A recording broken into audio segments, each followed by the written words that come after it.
നമസ്കാരം. മലയാളി വാർത്ത പ്ലസിലേക്ക് സ്വാഗതം. പാക് അധീന കശ്മീരിൽ പാകിസ്ഥാൻ ഭരണകൂടത്തിനെതിരെ പ്രക്ഷോഭം കനക്കുകയാണ്. കഴിഞ്ഞ 3 ആഴ്ചയായി തുടരുന്ന പ്രക്ഷോഭം ഇപ്പോൾ വലിയ ഒരു മുന്നേറ്റമായി മാറിക്കഴിഞ്ഞിരിക്കുന്നു. ഒട്ടനവധി ജനങ്ങളാണ്, സ്ത്രീകളും കുട്ടികളും അടക്കമുള്ളവർ തെരുവോരങ്ങളിലേക്ക് ഇറങ്ങി പാകിസ്ഥാൻ ഭരണകൂടത്തിനെതിരെ പ്രതിഷേധിക്കുന്നത്. ജീവിത സാഹചര്യങ്ങളുടെ അപര്യാപ്തതയാണ് ഇത്തരത്തിലുള്ള പ്രതിഷേധത്തിന് കാരണം. എന്തായാലും പാകിസ്ഥാൻ ഭരണകൂടത്തിനെതിരെ, പാകിസ്ഥാൻ സൈന്യത്തിനെതിരെ അതിശക്തമായ പ്രതിഷേധമാണ് പാക് അധീന കശ്മീരിൽ കഴിഞ്ഞ കുറേ ദിവസങ്ങളായി അലയടിക്കുന്നത്. പ്രക്ഷോഭത്തിന് ജോയിന്റ് അവാമി ആക്ഷൻ കൗൺസിൽ എന്ന സംഘടനയാണ് രൂപം നൽകിയിരിക്കുന്നത്. ജോയിന്റ് അവാമി ആക്ഷൻ കൗൺസിൽ എന്ന സംഘടനയെ രാജ്യവിരുദ്ധ സംഘടനയായി പാകിസ്ഥാൻ സർക്കാർ പ്രഖ്യാപിച്ചിരിക്കുകയാണ്.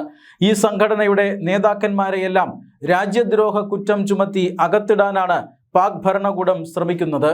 ഇവരെ ഒളിവിൽ കഴിയുന്ന ഇവരെ കണ്ടെത്താനായി സഹായിക്കുന്ന ആളുകൾക്ക് വൻതുക പാരിതോഷികം അടക്കം പ്രഖ്യാപിച്ചുകൊണ്ടാണ് സമരത്തെ പാകിസ്ഥാൻ സർക്കാർ നേരിട്ടുകൊണ്ടിരിക്കുന്നത്. എന്നാൽ പ്രക്ഷോഭം കനത്തതോടുകൂടി സമരക്കാർക്ക് നേരെ ആക്രമണം നടത്തുവാനും അടിച്ചമർത്താനും പാകിസ്ഥാൻ ഭരണകൂടവും പോലീസും ശ്രമിക്കുന്നു എന്നാണ് ഇപ്പോൾ പരാതി ഉയരുന്നത്. കഴിഞ്ഞ ദിവസങ്ങളിൽ പ്രക്ഷോഭവുമായി രംഗത്തെത്തിയ സ്ത്രീകളും കുട്ടികളും അടക്കമുള്ള ജനക്കൂട്ടത്തിന് നേരെ പാക് റേഞ്ചേഴ്സ് വെടിയുതിർത്തതായും പരാതിയുണ്ട്. പാക് റേഞ്ചേഴ്സും പാകിസ്ഥാന്റെ പോലീസും ചേർന്നാണ് ഇപ്പോൾ ഈ പ്രക്ഷോഭകരെ അടിച്ചമർത്താനുള്ള ശ്രമം നടത്തുന്നത്. ഇവർക്കെതിരെ കേസുകളെടുക്കുക, ഇവരെ തെരുവിലിറങ്ങുമ്പോൾ ഇവരെ ആക്രമിക്കുക, ഇതെല്ലാമാണ് പാകിസ്ഥാൻ സൈന്യം ഇപ്പോൾ ചെയ്തുകൊണ്ടിരിക്കുന്നത്. എന്നിട്ടും പ്രക്ഷോഭം അവസാനിപ്പിക്കാൻ സാധിക്കുന്നില്ല. ഓരോ ദിവസവും പ്രക്ഷോഭത്തിൻ്റെ ശക്തി വർദ്ധിച്ചു വരുന്നു. പ്രക്ഷോഭത്തിൽ പങ്കെടുക്കുന്ന ജനങ്ങളുടെ എണ്ണവും വർദ്ധിക്കുന്നു. ഇതിനോടകം തന്നെ നിരവധി ആളുകൾ പോലീസിൻ്റെ വെടിവെപ്പിലും മറ്റ് ആക്രമണങ്ങളിലുമെല്ലാം മരിച്ചു എന്ന് സമരക്കാർ പറയുന്നുണ്ട്. ജനങ്ങൾക്ക് ജീവിക്കാൻ പറ്റാത്ത സാഹചര്യമാണ് പാക് അധീന കശ്മീരിൽ നിലനിൽക്കുന്നത്.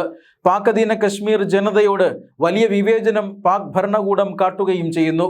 അതായത് പാക് അധീന കശ്മീരിൽ വലിയ രീതിയിലുള്ള വിലക്കയറ്റമുണ്ട്. ഭക്ഷ്യവസ്തുക്കൾക്ക് വലിയ ക്ഷാമം അനുഭവപ്പെടുന്നുണ്ട്. പാകിസ്ഥാൻ സാമ്പത്തികമായി പ്രതിസന്ധിയിലായപ്പോൾ ആദ്യം പട്ടിണിയിലായത് പാക് അധീന കശ്മീരിലെ ജനങ്ങളാണ്. കാരണം അവർക്ക് നേരെയാണ്, അല്ലെങ്കിൽ അവരുടെ സൗജന്യങ്ങൾ ഉപയോഗിച്ചുകൊണ്ടാണ് പാകിസ്ഥാൻ മറ്റു മേഖലകളിലെ ജനങ്ങളെ സഹായിച്ചു കൊണ്ടിരുന്നത്.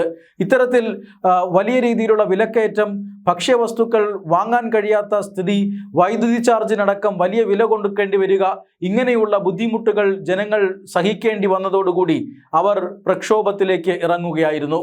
പാക് അധീന കശ്മീർ ഇന്ത്യയുടെ അവിഭാജ്യ ഘടകമാണ്. എന്നാൽ പാകിസ്ഥാൻ വർഷങ്ങളായി അത് നിയമവിരുദ്ധമായി കൈവശം വച്ചിരിക്കുന്നു. ഈ പ്രദേശത്താണ് ഇപ്പോൾ ജനങ്ങൾ പാകിസ്ഥാൻ ഭരണകൂടത്തിനെതിരെ വലിയ പ്രക്ഷോഭം നടത്തുന്നതും ആ പ്രക്ഷോഭങ്ങളെ അടിച്ചമർത്താൻ പാകിസ്ഥാൻ ശ്രമിക്കുന്നതും. പാക് അധീന കശ്മീരിലെ പോലീസിനെതിരെയും പട്ടാളത്തിനെതിരെയും, പാകിസ്ഥാൻ പട്ടാളത്തിനെതിരെയും അതിശക്തമായ ആരോപണമാണ് ഇപ്പോൾ പ്രക്ഷോഭകാരികൾ ഉന്നയിച്ചിരിക്കുന്നത്. ആക്രമണവും ലാത്തി ചാർജും വെടിവെപ്പും നടത്തുക മാത്രമല്ല, വീടുകളിൽ കയറി പരിശോധനയും നടത്തുന്നു. വ്യാപകമായ റെയ്ഡുകളാണ് പാക് റേഞ്ചേഴ്സും പോലീസും പാക് അധീന കശ്മീരിൽ നടത്തുന്നത്. ഈ റെയ്ഡുകളിൽ വീടുകളിൽ കഴിയുന്നവരെ ഉപദ്രവിക്കുകയാണ് പോലീസ്. പ്രതികൾക്കായുള്ള തിരച്ചിൽ നടത്തുമ്പോൾ അവിടെ സ്ത്രീകളെയും കുട്ടികളെയും പോലീസ് അതുപോലെ തന്നെ പാക് റേഞ്ചർമാരും ഉപദ്രവിക്കുന്നതായും പരാതിയുണ്ട്. എന്തായാലും പ്രതിഷേധം പുകയുകയാണ്. പ്രതിഷേധത്തെ തണുപ്പിക്കാൻ ഇത്തരം നടപടികൾക്കൊന്നും സാധിച്ചിട്ടില്ല എന്ന് മാത്രമല്ല, പാകിസ്ഥാൻ ഭരണകൂടത്തിനെതിരെ കൂടുതൽ ശക്തമായ ജനരോക്ഷത്തെ സൃഷ്ടിക്കാൻ ഈ ആക്രമണങ്ങൾ കാരണമാവുകയും ചെയ്യുന്നുണ്ട്. പാകിസ്ഥാൻ പ്രധാനമന്ത്രിയെയോ പ്രസിഡന്റിനെയോ പാകിസ്ഥാന്റെ ഫീൽഡ് മാർഷൽ അസിം മുനീറിനെയോ കിട്ടിയാൽ വച്ചേക്കില്ലെന്ന പ്രതിജ്ഞയാണ് ഇപ്പോൾ പാക് അധീന കശ്മീരിലെ ജനത എടുക്കുന്നത്. മാത്രമല്ല, കഴിഞ്ഞ ദിവസം ഈ വിഷയത്തിൽ ഇന്ത്യയുടെ സഹായം തേടിയിരുന്നു ജോയിന്റ് അവാമി ആക്ഷൻ കൗൺസിൽ. ഈ സംഘടനയുടെ നേതൃത്വത്തിലാണ് പാക് അധീന കശ്മീരിൽ വലിയ പ്രക്ഷോഭം ജനങ്ങളെ സംഘടിപ്പിച്ച് നടത്തുന്നത്.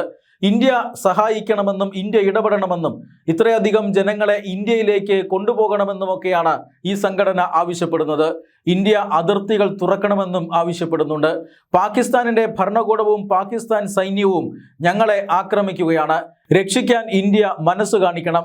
ഇന്ത്യയുടെ അതിർത്തികൾ, ഈ പാകിസ്ഥാനുമായി ബന്ധപ്പെട്ട അതിർത്തികൾ തുറക്കണമെന്നും അഭയാർത്ഥികളായി ഞങ്ങൾക്ക് ഇന്ത്യയിലേക്ക് വരാൻ അനുവദിക്കണമെന്നുമൊക്കെയാണ് ഒരു റാലിയിൽ പ്രസംഗിച്ചു കൊണ്ടിരിക്കവേ ജോയിന്റ് അവാമി ആക്ഷൻ കൗൺസിൽ നേതാക്കൾ പ്രതികരിച്ചത്. ഈ ആവശ്യത്തോട് ഇന്ത്യ ഇതുവരെയും പ്രതികരിച്ചിട്ടില്ല.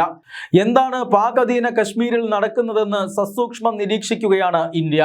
പാക് അധീന കശ്മീർ എത്രയും വേഗം തിരിച്ചു പിടിക്കും എന്ന് പ്രഖ്യാപിച്ചിട്ടുള്ള പാർട്ടിയാണ് ഇന്ന് കേന്ദ്രത്തിൽ അധികാരത്തിലിരിക്കുന്നത്.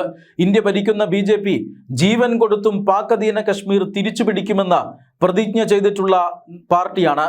മാത്രമല്ല, ആഭ്യന്തരമന്ത്രി അമിത്ഷാ പാർലമെന്റിനെ സാക്ഷിയാക്കി ഇക്കാര്യം നേരത്തെ പറഞ്ഞിട്ടുമുണ്ട്. അതുകൊണ്ട് തന്നെ മുൻകാല സർക്കാരുകളെ പോലെയല്ല പാക് അധീന കശ്മീർ പിടിച്ചെടുക്കാൻ ശ്രമിക്കുന്ന ഒരു സർക്കാരാണ് നരേന്ദ്രമോദി സർക്കാർ. എന്നാൽ ഈ അടുത്ത കാലത്തായി പാക് അധീന കശ്മീരിലെ ജനങ്ങൾ സ്വമേധയാ ഇന്ത്യയിലേക്ക് വരുമെന്നും ആ ഭൂവിഭാഗം പിടിച്ചെടുക്കുമെന്നും രക്തരൂക്ഷിതമായ വിപ്ലവത്തിലൂടെ പിടിച്ചെടുക്കുമെന്നുമാണ് കേന്ദ്ര സർക്കാരിൻ്റെ നിലപാട്. പാക് അധീന കശ്മീരിൽ ജനങ്ങളുടെ താല്പര്യം ഇന്ത്യക്കൊപ്പമാണ്.